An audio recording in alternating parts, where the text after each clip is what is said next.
मैं जो कह रहा हूँ उसको आप अनुचित नहीं मानिएगा। भैया भरत हमारे लिए थोड़ा उपचार नहीं किए हैं, अर्थात हमें दुख देने का कम उपाय नहीं किए, बहुत उपाय किए हैं।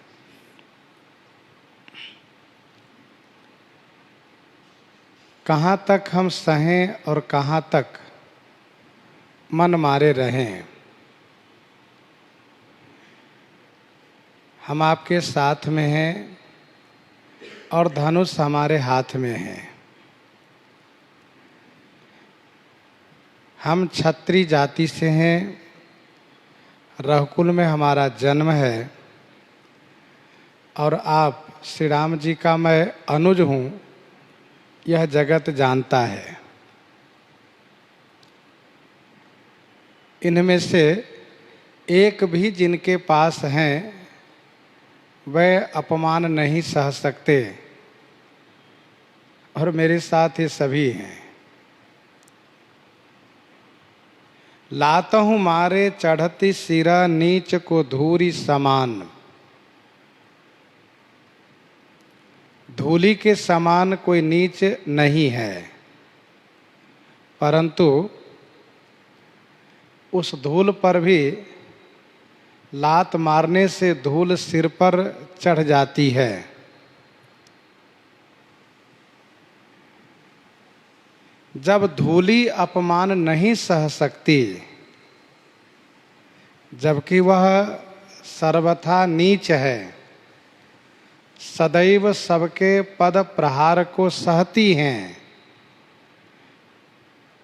लेकिन यदि कोई जोर से पांव पटकता है धूल पर तो धूल उनके सिर पर चढ़ती है।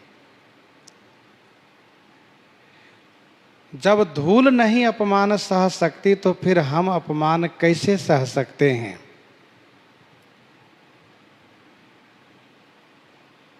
हम क्षत्रिय जाति से हैं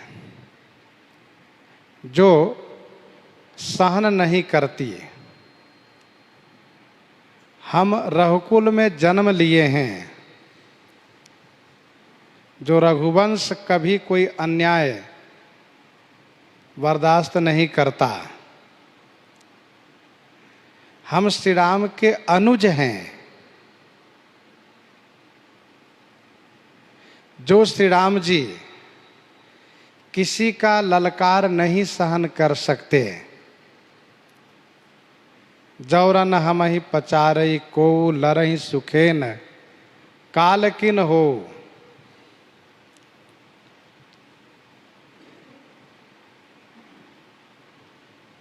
सरकार, हमने बहुत सहा। सहने की भी एक सीमा होती है, परंतु अब हम अवश्य उन्हें दंडित करेंगे। इसीलिए हम आपसे आज्ञा चाहते हैं। उठे कर जोरी रजाय सुमांगा। मनहु वीर रस सोबत जागा। उठ कर जोरी रजाय सुमांगा।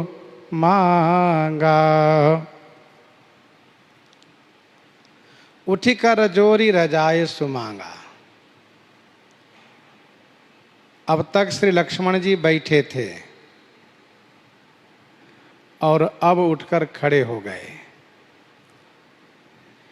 कर जोरी माने हाथ जोड़ करके आज्ञा मांगने लगे। गोस्वामी जी कहते हैं कि मनहु माने मानो, सोता हुआ वीर रस जग गया है। जागृत हो गया है।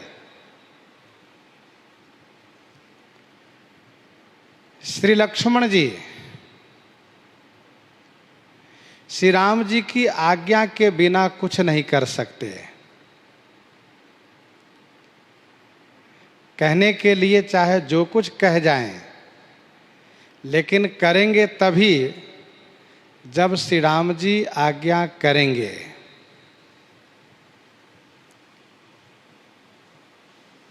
बालकांड में हम लोगों ने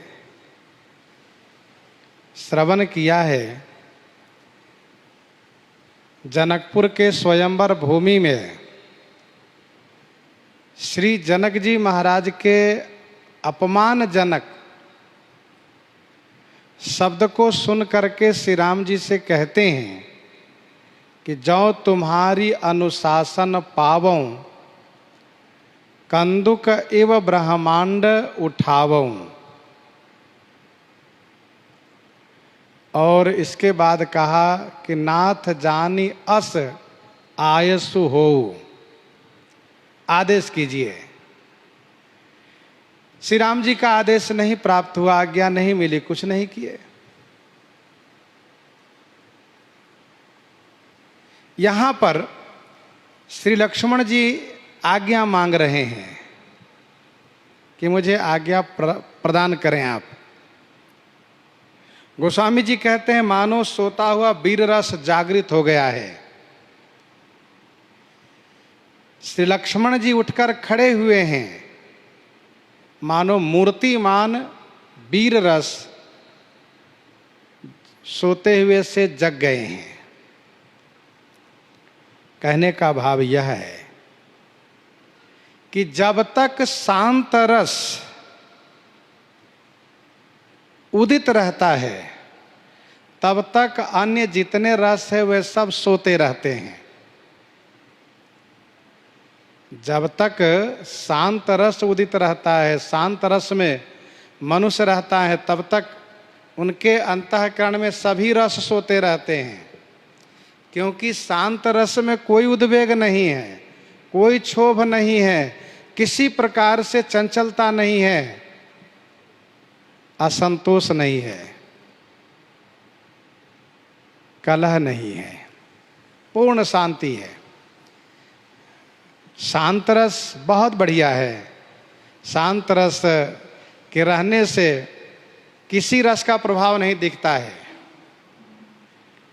लेकिन जब शांत रस सोता है तो बाकी सभी रसों का साम्राज्य हो जाता है। यहां पर गोस्वामी जी कहते हैं श्री लक्ष्मण जी अब तक सहते गए, लेकिन अब सहने के पक्ष में नहीं है, बल्कि प्रति उत्तर देने के पक्ष में है, युद्ध करने के पक्ष में है। इसलिए गोस्वामी जी ने कहा कि मनहु वीर रस सोबत जागा, अरुण नयन भ्रकुटे कुटिल, चित्तवत नृपन सकोप, मनहु मत्त गजगन निरखे, सिंह किशोर ही चोप। इस स्वरूप में आकर के स्थिर हो गए श्री लक्ष्मण जी। बांधे जटा सिर कसी कटी भाथा, साजे सरासन साये कहा था। बांधे जटा सिर कसी कटी भाथा, बांधी जटा सिर, सिर पर इन्होंने जटा बांध लिए। कटी भाथा कसी, कटी कमर में, भाथा माने तरकस कस लिए। साजी सरासन सायक हाथा, सरासन माने धनुष को सजा लिए, सायक माने बाण हाथ में ले लिए। पूर्ण रूप से सजग हो गए। बांधि जटा सिर कसी कटि भाथा, साज सरासन सायक हाथा।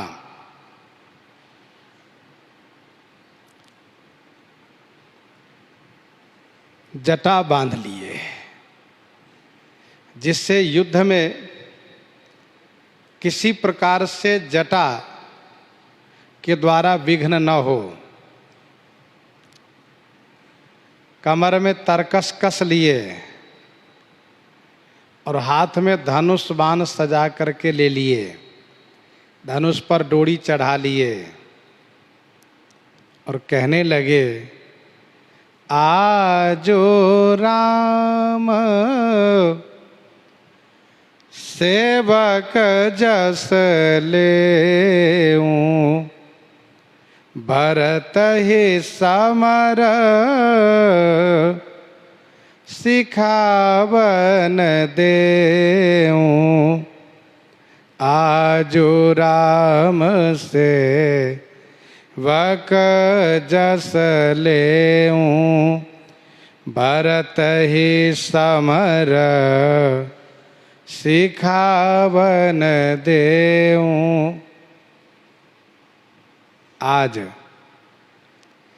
श्री राम सेवक होने का जस मैं लूंगा,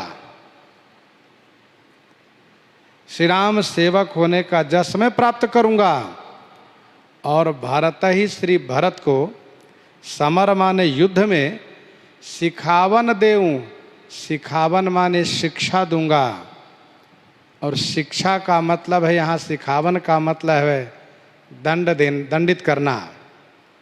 मैं दंड दूंगा। आज राम सेवक जस लेऊं,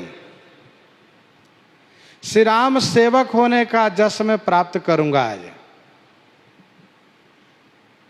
आपने सुना है कि लक्ष्मण जी जब यह कह रहे थे कि श्री भरत अच्छा नहीं किए कि सेना लेकर के श्री राम को मारने के लिए वन में आ गए, जब श्री राम जी का रोषपूर्ण मुख देखेंगे तब उनको समझ में आएगा और श्री राम के सामने एक पल भी नहीं ठहर पाएंगे। इतना कह रहे थे कि अचानक उनके मन में बात यह आ गई कि फिर मैं किस दिन काम आऊंगा। यदि मेरे रहते मेरे स्वामी लड़ेंगे, युद्ध करेंगे तो फिर मुझे धिक्कार है, मैं किस दिन काम आऊंगा। इसीलिए श्री लक्ष्मण जी इतना कहते हुए में नीति रस को भुला दिए और वीर रस को प्राप्त कर गए, अर्थात इनमें वीरता उदित हो गई। यहां पर श्री लक्ष्मण जी कहते हैं कि मैं श्री राम सेवक होने का जस प्राप्त करूंगा। जैसे निषाद राज ने कहा, स्वामी काज करिहूं रन रारी, स्वामी काज करिहूं रन रारी, जस धवलियहूं भुवन दस चारी। स्वामी काज करिहूं रन रारी, जस धवलियहूं भुवन दस चारी। मैं स्वामी कार्य के लिए युद्ध करूंगा, 14 भुवन में मुझे जस प्राप्त होगा। परंतु निषाद राज ने यह निश्चय किया है कि तजऊ प्राण रघुनाथ निहोरे, क्योंकि मैं श्री भरत से जीत नहीं पाऊंगा, लेकिन मैं जीते जी श्री गंगा से पार भी नहीं होने दूंगा। परंतु श्री लक्ष्मण जी महाराज तो कहते हैं कि मैं समाप्त कर दूंगा। श्री लक्ष्मण जी को विजयी होने में कोई संदेह नहीं, जरा भी संदेह नहीं है। आजो राम सेवक जस लेऊं, भरत ही समर सिखावन देऊं।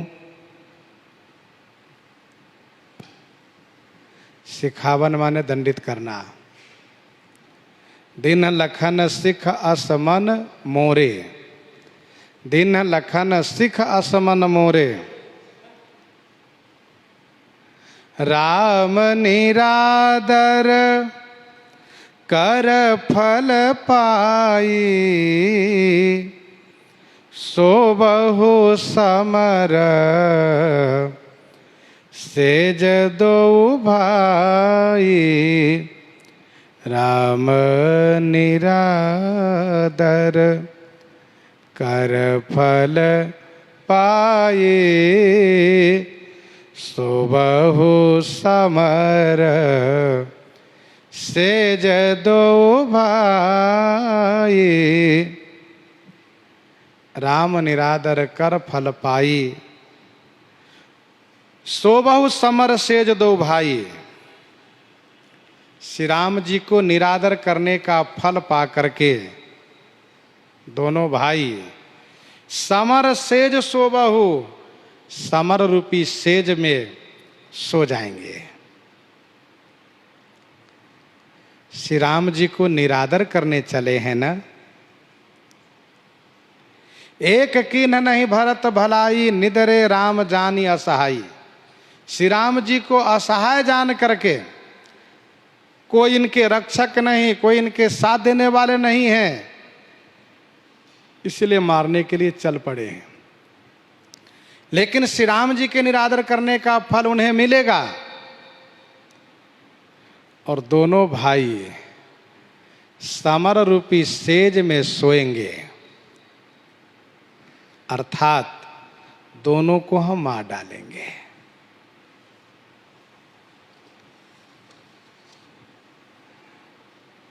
आए बना भल सकल समाजो, प्रगट करऊं रिस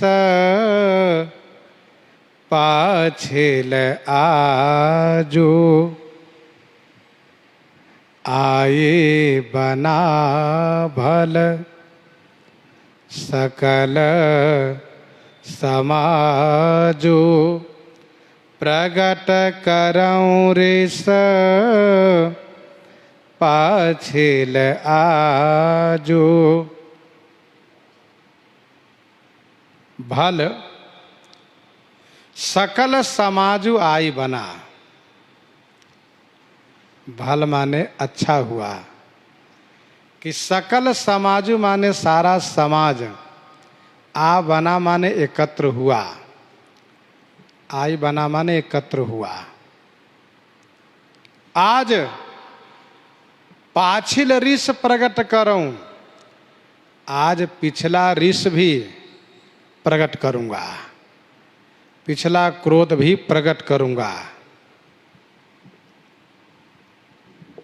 आई बना भल सकल समाजो। बहुत अच्छा हुआ कि सभी समाज एकत्र हो गए, अर्थात अब स्पष्ट हो गया कि भरत के साथ में कौन लोग हैं। नहीं तो हमें खोजना पड़ता, हमें खोजना पड़ता, और खोजने पर स्वाभाविक है कि कुछ मिलते कुछ छुप जाते। लेकिन अब तो सब एकत्र हो गए। शत्रु पक्ष के जो लोग हैं सब एकत्र हो गए। मैं आज सारा हिसाब पूरा करूंगा, सभी क्रोध प्रकट करूंगा। प्रगट करऊं रिस पाछिल आजू। पिछला रिस कौन सा है? तो श्रीमद् वाल्मीकि रामायण में वर्णन है कि श्री लक्ष्मण जी श्री राम जी को वन जाने से रोकने लगे और बड़े ही नाराज होकर कहने लगे कि स्वामी आप राज सिंहासन पर विराजित होइए, मैं देखता हूं। आपको राज सिंहासन पर बैठने पर कौन विरोध करता है? मैं सबको देख लूंगा। और बड़े नाराज हुए। श्री रघुनाथ जी ने समझाया है, मानस जी में इसका संकेत है, पुनि कछु लखन कही कटुबानी। श्री लक्ष्मण जी अयोध्या में चुप रह गए, लेकिन श्री गंगा जी के तट पर जब श्री राम जी श्री सुमंत्र जी से पिताजी के लिए संदेश कहने लगे, तो श्री लक्ष्मण जी से नहीं सहा गया, बोल दिए। लखन कहे कछु बचन कठोरा, कठोर शब्द बोल गए। गोस्वामी श्री तुलसीदास जी महाराज लोक शिक्षा को ध्यान में रखते हुए श्री लक्ष्मण जी के कठोर शब्द को स्पष्टीकरण नहीं किए। श्रीमद् वाल्मीकि रामायण को प्रसंग को लेकर के स्पष्ट रूप से कुछ कहना नहीं चाहे, लेकिन संकेत तो गोस्वामी जी ने भी दिया, जो श्री लक्ष्मण जी कहते हैं, प्रगट करो ऋष पाछिल आजू। श्रीमद् वाल्मीकि रामायण में श्री लक्ष्मण जी महाराज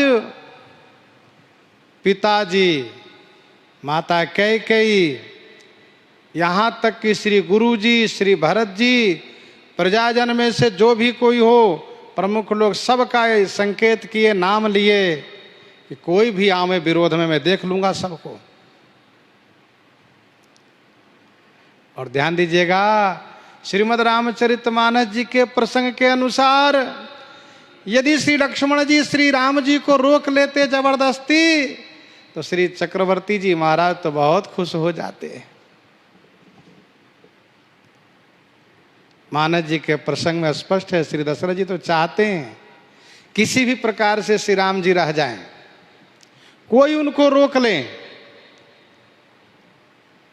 तो श्रीमद् रामचरितमानस कल्प की कथा में बहुत कुछ मर्यादा पर आधारित है।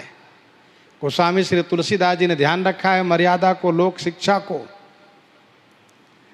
श्री लक्ष्मण जी कहते हैं, प्रकट करूं ऋष पाछिल आजू, आज मैं पिछला ऋष भी प्रकट करूंगा।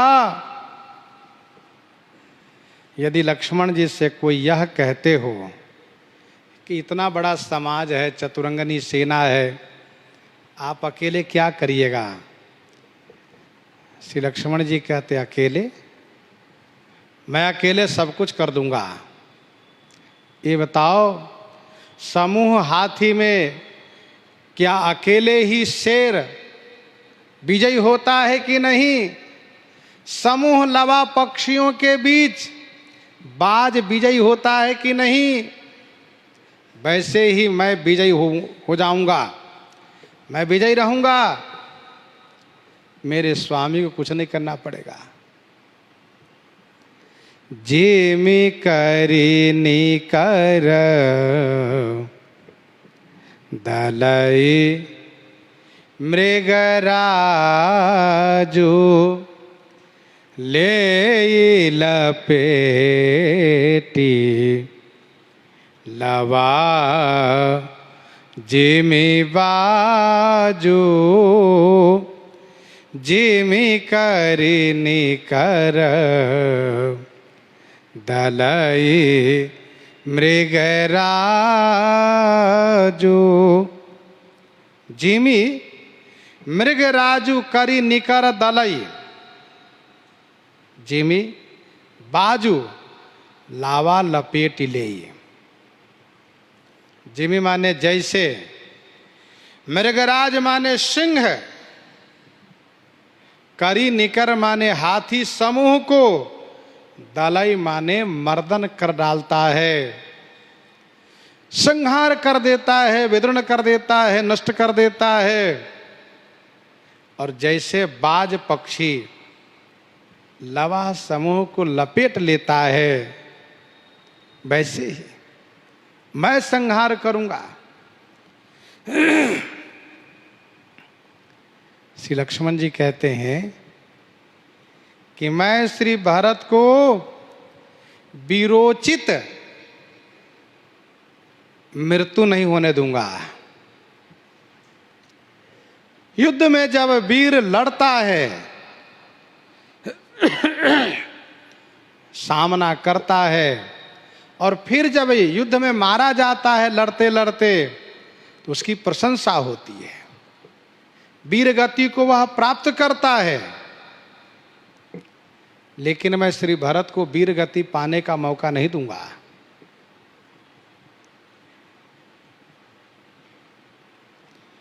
जिस प्रकार से अकेले मृगराज सिंह करी निकर माने हाथी समूह को मर्दन करता है, वैसे मर्दन करूंगा।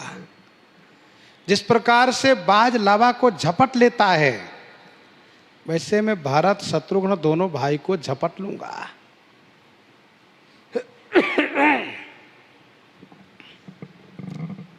दो उदाहरण श्री लक्ष्मण जी दे रहे हैं, करी निकर और लवा। अपने आप में मृगराजू और बाज का उदाहरण दे रहे हैं। इसका भाव यह है कि सेना के लिए मैं मृगराज हूं। सेना करी निकर के समान है, हाथी समूह के समान है, और श्री भरत शत्रुघ्न के लिए मैं बाज हूं,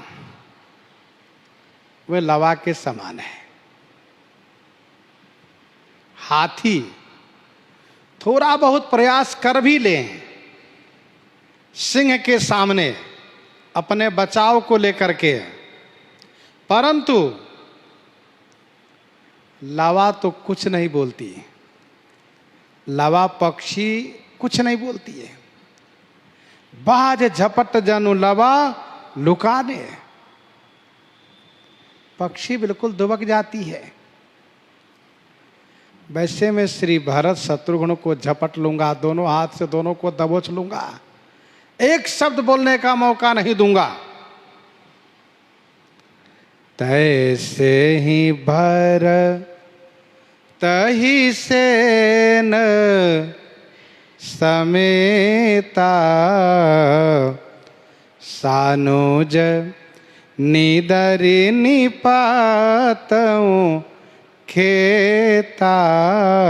तैसे ही भरत ही सेन समेता, सानुज निदरि निपातऊं खेता।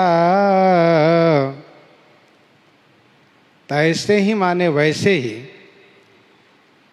सेन समेता भरत ही, सेना के सहित भरत।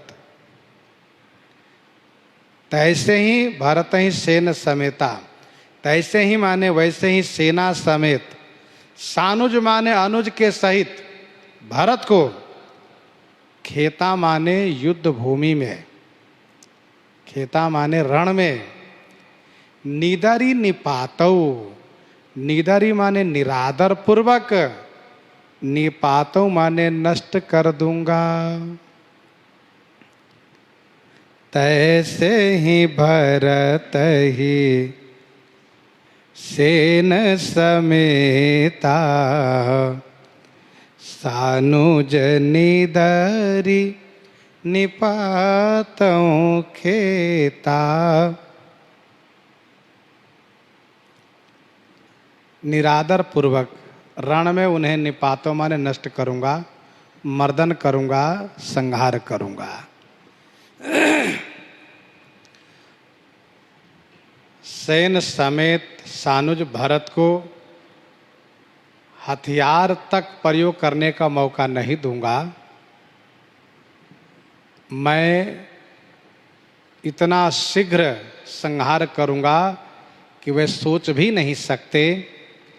हाथी सोचता रहता है कि सिंह झपट लेता है, बाज झपट लेता है, वैसे मैं झपट लूंगा।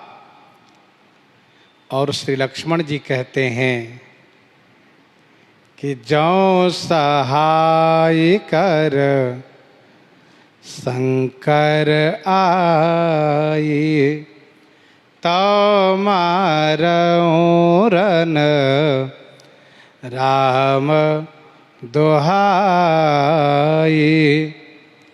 जौ सहाय कर शंकर आए, तौ मारऊं रन राम दुहाई। जौ माने यदि, शंकर आय सहाय कर, यदि श्री शंकर जी आकर के सहायता करते हैं, तो राम दुहाई रन मारो, तो माने तो श्री राम की दुहाई माने श्री राम की शपथ है, रण में मारूंगा। यदि श्री शंकर जी आकर के सहायता करते हैं तो भी मैं श्री राम की शपथ लेकर कहता हूं कि रण में मारूंगा। किनको? सहाय को भी और श्री भरत को भी। तो मारो रण राम दुहाई। दुहाई, दुहाई देने से बल मिलता है, बल संवर्धित होता है। इत रावण उत राम दुहाई, जयति जयति जय परी लड़ाई। स्वामी की दुहाई देने से बल बढ़ता है। शंकर, श्री शंकर जी कल्याण करता है सबके। सम कल्याणम करोतीति शंकरः। श्री शंकर जी सबके संहार करता है। यदि उनके मन में यह बात आ जाए कि संहार करता मैं हूं, लक्ष्मण जी कैसे संहार करेंगे, मैं संहार नहीं होने दूंगा, मैं संहार को रोकूंगा, तो श्री शंकर जी यदि श्री भरत की सहायता में आएंगे तो वे भी नहीं बच पाएंगे। जौ सतशंकर करहि सहाई, तौ मारो रन राम दुहाई। तदपि हतौ रघुवीर दुहाई। उस वक्त श्री राम जी की आज्ञा मिल चुकी है मेघनाद को मारने के लिए। श्री लक्ष्मण जी कहते हैं जौ सतशंकर करहि सहाई, तदपि हतौ रघुवीर दुहाई। मैं मारूंगा आज। 100 शंकर का वहां नाम लिए, यहां पर श्री राम जी की आज्ञा नहीं है, इसीलिए केवल शंकर जी का नाम ले रहे, एक ही शंकर जी। जौ सहाय कर शंकर आई। श्री परशुराम जी से कह दिए, अब आनिए व्यवहरिया बोली, तुरंत देव में थैली खोली। बोला लाइए, मैं थैली खोल करके अभी गिनूंगा। अर्थात आपको यह चिंता है कि गुरु ऋण मेरे सिर पर चढ़ा हुआ है, मैं उस चिंता से आपको मुक्त कर दूंगा। अर्थात गुरु चेला दोनों को मारूंगा, मूल और ब्याज दोनों समाप्त हो जाएगा, चिंता आपकी खत्म हो जाएगी।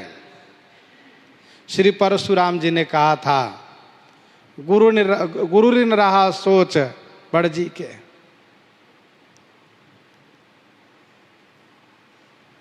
तो माता पिता ऋण भय नीके, गुरु ऋण रहा सोच बड़ जी के। अब आनिए व्यवहरिया बोली, तुरंत देव में थैली खोली।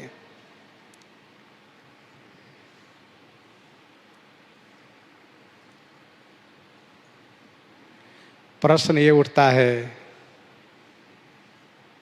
कि श्री लक्ष्मण जी श्री शंकर जी का नाम क्यों लेते हैं?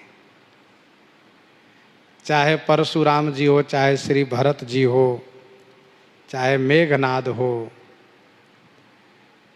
और ऐसा लगता है कि श्री लक्ष्मण जी श्री शंकर जी से कुछ चिढ़े हुए से हैं क्या, कुछ नाराज रहते हैं?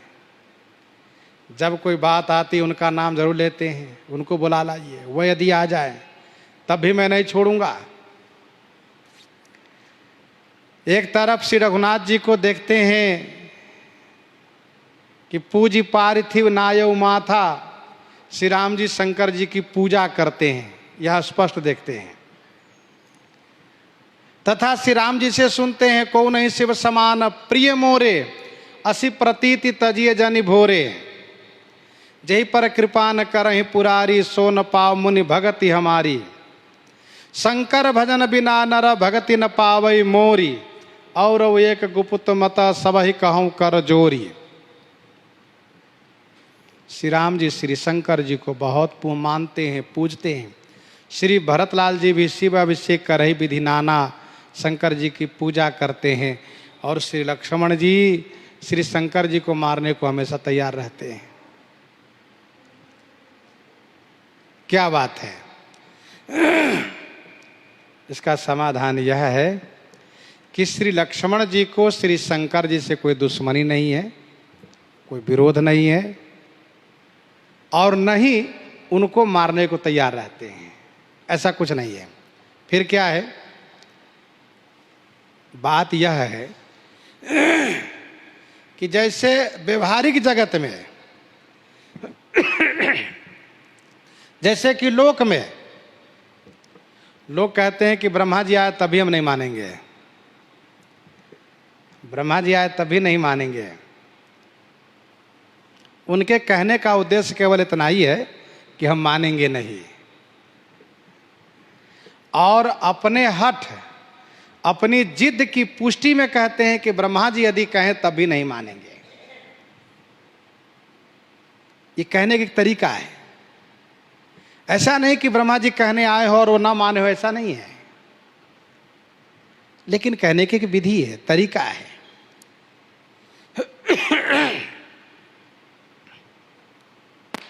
वैसे ही श्री लक्ष्मण जी इसलिए ऐसा कहते हैं कि श्री शंकर जी यदि कल्याण करने के लिए आ जाए, उनको बचाने के लिए आ जाए, तब भी नहीं बचा सकते। ये उनके कहने का मतलब है। श्री शंकर जी ये कहने आए कि नहीं नहीं, संहार तो मेरे हाथ में, आप कैसे संहार करिएगा, तब भी नहीं बच पाएंगे। ये उनके कहने का मतलब है। और श्री शंकर जी दयालु हैं, करुणा करते हैं, बचाने आ भी सकते हैं। श्री शंकर जी की कोई निंदा नहीं है यहाँ पर। और ऐसे अवसर पर वे लोग भी मोहित होते हैं जिनको निर्णय के संदर्भ में, तात्पर्य के संदर्भ में शास्त्रोचित विधि मालूम नहीं है, निर्णय की विधि मालूम नहीं है। धर्मशास्त्र में लिखा है कि जहां पर रुद्राक्ष, भस्म, त्रिपुंड की प्रशंसा की जाती है, बड़ाई की जाती है, वहीं पर तुलसी माला, ऊर्ध्वपुंड तिलक, छाप आदि की निंदा की जाती है। और जहां पर ऊर्ध्वपुंड तिलक की, तुलसी माला की, छाप की बड़ाई की जाती है, वहीं त्रिपुंड की, रुद्राक्ष की, भस्म की निंदा की जाती है। निंदा करने का मतलब यह है कि एक को उत्कर्ष दिखाने के लिए दूसरे को हल्का दिखाया जाता है, नीचा दिखाया जाता है। ध्यान दीजिएगा, जहां पर रुद्राक्ष की, भस्म की, त्रिपुंड की बड़ाई की जाती, वहां पर प्रसंग तुलसी व ऊर्ध्वपुंड तिलक का नहीं है। और जहां पर तुलसी और ऊर्ध्वपुंड की बड़ाई की जाती, वहां पर त्रिपुंड और रुद्राक्ष का प्रसंग नहीं है। तो जहां पर जिसका प्रसंग नहीं है, वहां पर उनको हल्का दिखाने का मतलब ये नहीं कि उनकी निंदा की जाती है। वह एक विधि है, एक तरीका है, एक तरीका है। आप जो भी पुराण पढ़ेंगे, जिनके नाम से जो पुराण है, उन्हीं को उनमें सर्वोपरि दिखाया जाता है, औरों को हल्का करके दिखाया जाता है। यह एक विधि है, पुराणोक्त यह विधि है। इसका मतलब यह नहीं कि उनकी निंदा की गई है। तो स्वाभाविक है कि एक की बड़ाई करने में दूसरे को हल्का करके दिखाया जाता है, प्रसंग में बताया जाता है। तो वैसे यहां पर श्री शंकर जी का कोई प्रसंग नहीं है। यदि श्री शंकर जी का प्रसंग होता, फिर श्री शंकर जी के लिए ऐसा कहते, तब तो दोष माना जाता है। लेकिन श्री शंकर जी का प्रसंग नहीं है, यहां प्रसंग तो दूसरा है।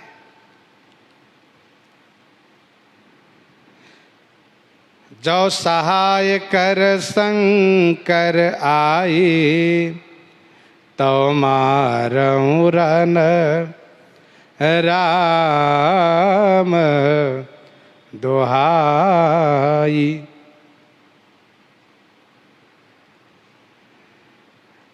आज भी व्यवहारिक जगत में किसी एक विद्वान की प्रशंसा की जाती है तो वहाँ पर दूसरे विद्वान को हल्का दिखाया जाता है।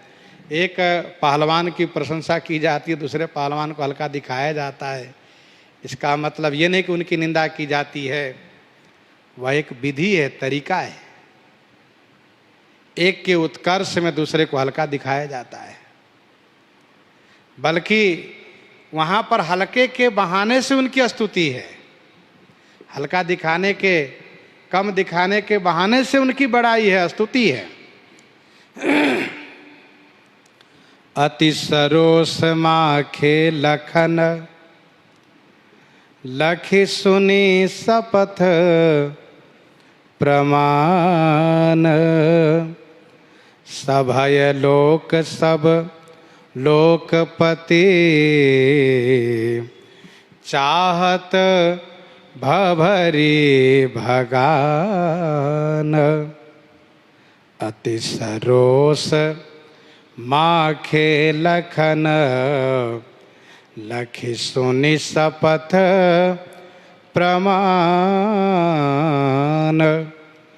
सभय लोक सब लोकपति, चाहत भभरी भगान। लखन अति सरोस माखे। लखी माने देखकर, और प्रमाण शपथ सुनी। प्रमाण माने प्रमाणित, शपथ सुन करके।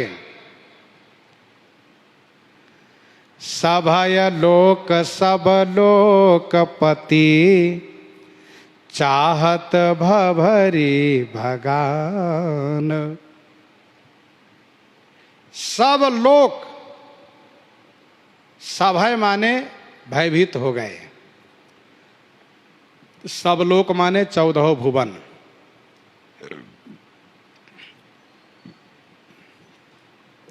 और सभी लोकपाल, भभरी माने घबरा करके, डर करके। भगान चाहत, भगान चाहत माने भागना चाहते हैं।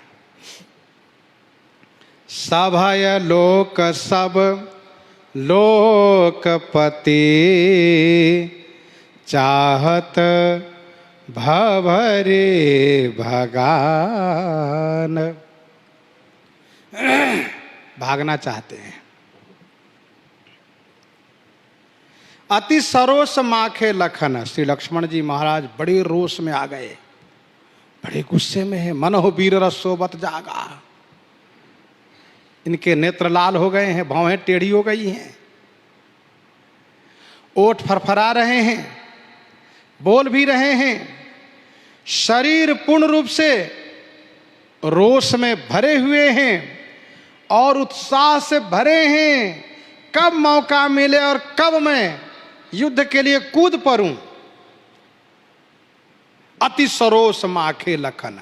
लक्ष्मण जी अत्यंत सरोष माने रोष में, रोष सहित माखे माने रुष्ट हुए हैं, क्रोध में आ गए हैं।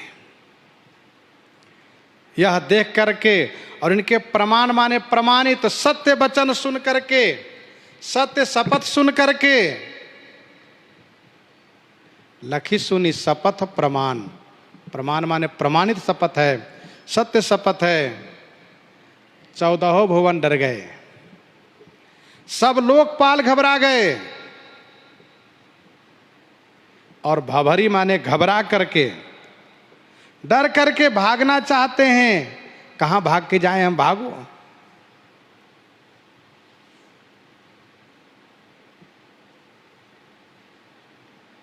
लोग डर गए कि कहीं ऐसा तो नहीं प्रलय का समय तो नहीं आ गया है। अरे बाबा, ये लक्ष्मण जी प्रलय भी कर सकते हैं। सब डर गए। श्री लक्ष्मण जी जो कहते हैं वह करते हैं। कब? जब प्रभु की आज्ञा मिलती है तब, आज्ञा नहीं मिलती है तो नहीं करते हैं। ये एक बड़ी बात है। श्री लक्ष्मण जी चाहे जितने रोष में हो, जो कुछ कहें, लेकिन श्री राम जी जब तक नहीं कहेंगे कुछ नहीं कर सकते।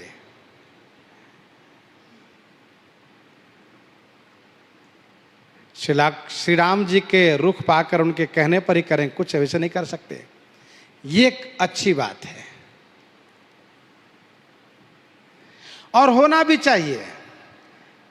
किसी न किसी स्वामी के आज्ञा के निर्देशन में रहना चाहिए। कोई भी उत्साहित वीर बलवान को चाहिए कि हम किसी के निर्देश में रहें, क्योंकि रोष में किया हुआ कार्य जरूरी नहीं है कि सब सही ही होगा।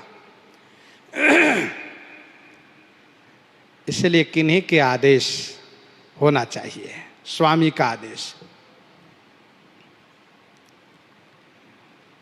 लक्ष्मण जी जो कहते हैं वह झूठा नहीं है, सत्य कहते हैं। लखन सकोप बचन जे बोले, डगमगान महित दिग्गज डोले, सकल लोक सब भूप डेराने, सियहि हरस जनक सकुचाने, गुरु रघुपति सब मुनि मन माहि, मुदित भय पुनि पुनि पुल काहि। और हुआ क्या? श्री रघुनाथ जी धीरे से नेत्र के पलक को दबाए, इशारा किए, भैया लक्ष्मण शांत। बस शांत हो गए। सैन ही रघुपति लखन निवारे। लेकिन श्री लक्ष्मण जी की बोली का प्रमाण वहां सबको दिखाई दिया। डगमगानि महित दिग्गज डोले। भगवान शिव कहते हैं, सुनु गिरिजा क्रोधा नल जासु, सुनु गिरिजा क्रोधा नल जासु, जा रहे भुवन चारि 10 आसु, सक संग्राम जीति को ताही।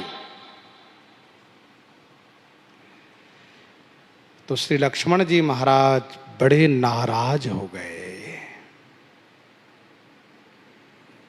और वे नाराज हो गए हैं तो न जाने क्या कर बैठेंगे।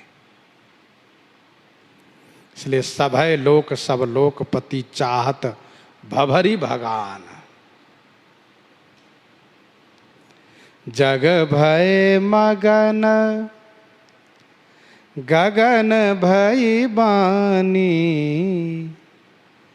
लखन बाहुबल विपुल बखानी। जग भय मगन गगन भई बानी, लखन बाहुबल विपुल बखानी। जग भय मगन, सारा जगत भय में मगन माने डूब गया। सारा जगत भय में डूब गया, सब भयभीत हो गए। लखन बाहुबल विपुल बखानी, न भवानी गगन बानी भई। जगत भय में डूब गया। यह देख करके आकाश से श्री लक्ष्मण जी के बाहुबल की विपुल माने बहुत प्रशंसा करती हुई वाणी भई, आकाशवाणी हुई। सारा संसार डर गया। सभय लोक सब लोकपति, एकदम से सब जगह भय व्याप्त हो गया। सबके मन में होने लगा कि न जाने क्या होगा, ऐसा हो क्यों रहा है, क्यों ऐसा इस तरह से दिख रहा है। तुरंत आकाश से आकाशवाणी होती है, श्री लक्ष्मण जी के बाहुबल की बहुत प्रशंसा करती हुई, तात प्रताप प्रभाव तुम्हारा, को कही सकई को जान निहारा। तात प्रताप प्रभाव तुम्हारा। तात, प्यारे लक्ष्मण, आपके प्रताप, आपके प्रभाव को कही सकई को जान निहारा। कौन कह सकता है, और को जान निहारा माने कौन जानने वाला है, अर्थात कोई भी नहीं। तात प्रताप प्रभाव तुम्हारा, को कही सकई को जान निहारा।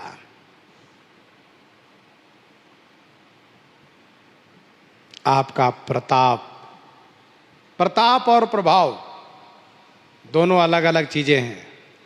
प्रताप वह जो परोक्ष में अपना प्रभाव दिखाता है, प्रताप वह है जो परोक्ष में अपना प्रभाव प्रकट करता है, अर्थात व्यक्ति के अनुपस्थिति में उसकी उपस्थिति महसूस हो, वही उसका प्रताप कहलाता है।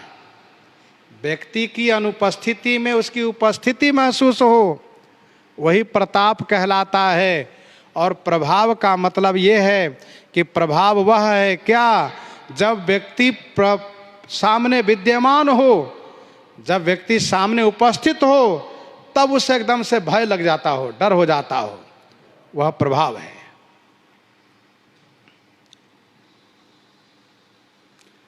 प्रताप, जाके कीरति नाम सुनी, जाकी कीरति नाम सुनी, होत शत्रुर ताप, जग डेरात सब आपुही, कहिए तासु प्रताप। जग डेरात सब आपुही, कहिए तासु प्रताप। जाकी कीरति नाम सुनी, होत शत्रु ताप। सुन करके ताप हो, नाम और कीरति सुन करके संसार डरता हो।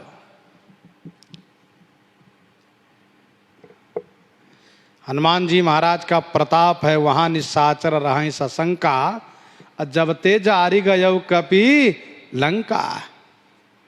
परशुराम जी का प्रताप है, गर्भ सरभई अवनि पर अवनि, सुनि कुठार गति घोर। रावण का प्रताप है कि गरजत गर्भ सरभई सुनि रवनि, गरजत गर्भ सरभई सुर रवनि, चलत दशानन डोलत अवनि। तो जाकी कीरति नाम सुनि, होत शत्रु और ताप, यही प्रताप कहलाता है।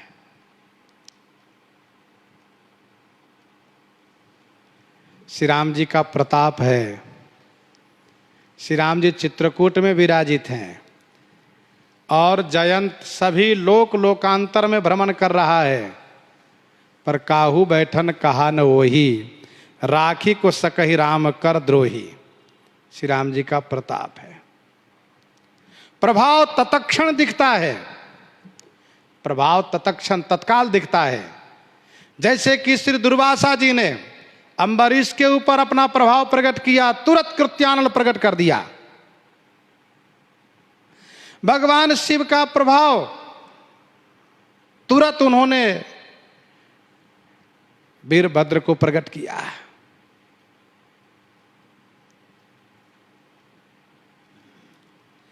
इसको प्रभाव कहते हैं। प्रभाव माने तुरंत प्रत्यक्ष दिखावे, जिसको चमत्कार कहते हैं।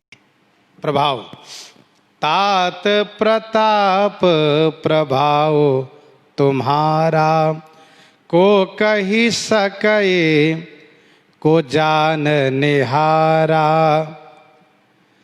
अनुचित उचित काज किछु हो, समुझी करिए भल कह सब को।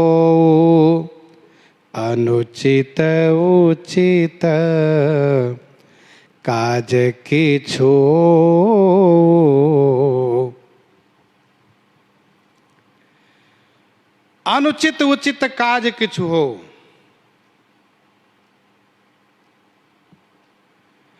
अनुचित और उचित, किछु माने कुछ भी काज हो, कोई भी काज हो, समझी करिए, समझ करके करने से सबको भल कह। सब कोई माने सब लोग भला कहते हैं, अच्छा कहते हैं। आकाशवाणी ने पहले अनुचित शब्द का प्रयोग किया। इसका मतलब ये हुआ कि आप जो निर्णय लिए हैं युद्ध का, ये अनुचित है। परंतु साथ साथ उचित शब्द का प्रयोग किया। आकाशवाणी ने कहा कि चाहे अनुचित कार्य हो, चाहे उचित कार्य हो, अच्छा कार्य हो, चाहे बुरा कार्य हो, उसके परिणाम के संदर्भ में एक बार नहीं 1000 बार समझ लेना चाहिए। अनुचित उचित काज कछु हो, समुझ करिए भल कह सबको।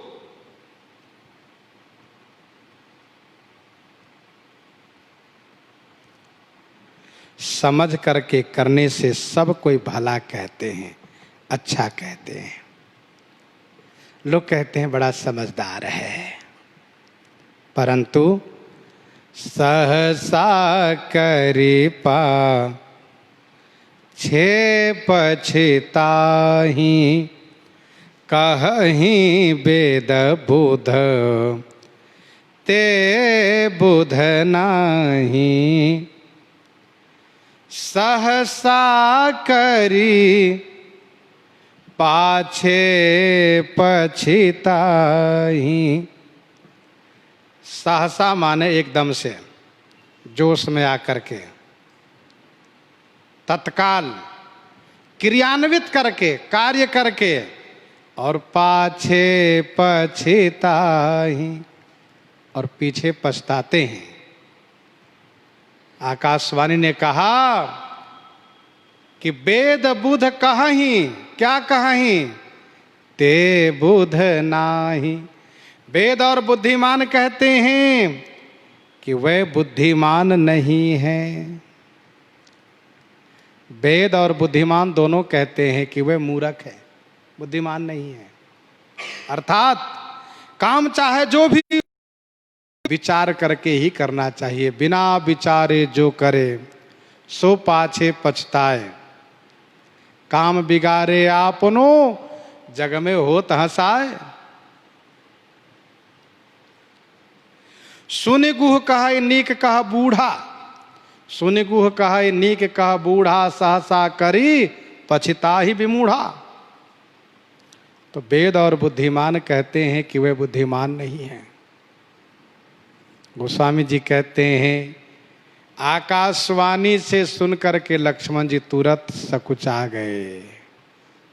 इसका मतलब ये है कि मैं गलत निर्णय ले रहा हूं। सुनि सुर बचन लखन सकुचाने।